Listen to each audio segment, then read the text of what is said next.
This is Steve Ridgel, and I want to tell you about my friend Stan's coming home story. Now, you really may know a little bit of Stan's story if you've ever heard me talk about his kids, Aaron and Anna. Aaron is one that went to ACU, is going to be a Bible major, and he wanted to do ministry. And in his words, he lived in the bottle more than he lived in the Bible. Drifted away from his faith, met and married Anna, who, in her words, functioned as a drunk, trying to raise kids. And they have a great story. Anna came to the Lord and was baptized, and her sins washed away. The very next week, Aaron did a coming home story. But in all of that, the power in a lot of that was Aaron's mom, Julie, Stan's wife, Julie, prayed for years for Aaron, but she also prayed for Stan. Stan grew up with a bunch of brothers. They grew up in church. They were all baptized as young people. But Stan left the faith, and Stan will tell you Aaron came by his struggles honestly because Stan struggled with alcohol. Went away from the church. Julie stayed faithful, prayed for him constantly. Well, they had a son, Nathan, and Nathan's family was at Hillcrest. And then Aaron and Anna, when Anna was baptized, Aaron came home. They got extremely active in our Jesus journey, in our Seekers class, bringing people to Jesus, counseling people, coaching people. Well, Stan watched all of that, and Julie kept coming, and Stan showed up at church. Started coming to the Jesus journey class first.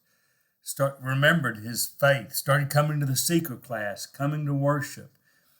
In all that, he had some family funerals that really affected them, and Stan began to really wrestle. He began to see. This is what he says: I began to see what the Holy Spirit was really doing.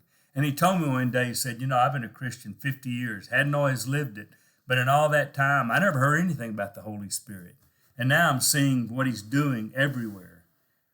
And Stan decided that even at this point in life, later in his life, that he wanted to come back to the Lord. And he wanted to say something to the church. And so we read a coming home story for Stan that talked about the power of a praying wife, that talked about faithful kids and kids that came to their faith and were actively living out their faith. And talked about how Stan wanted to experience the joy of Christianity again, how Stan wanted to be led by the Holy Spirit to reach people for the kingdom. And so Stan apologized to the church for his years of unfaithfulness. He asked their forgiveness.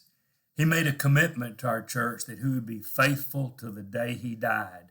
And then he said a word for the church. Now, we wrote this out. I read it for him. But here's what Stan told the church. He said, I want everybody in this church and everybody in this town and in our world to know that God is a God of forgiveness, that forgiveness is possible, that you can not only come to Jesus, but you can come home to Jesus. And at the conclusion of that, we had one of our elders pray over Stan, and his whole family's on the stage, and then all the people from the Jesus journey, a lot of our elders and wives, a lot of our congregation just came and surrounded the Hamiltons as we prayed over them. It was a powerful moment. And then our whole church sang the contemporary version of Just As I Am. And there's a couple of lines in there that we all just cried our way through because it was so real to Stan. I come broken to be mended. I come wounded to be healed. Stan, I appreciate you coming home. I appreciate your love for Jesus. I appreciate your influence.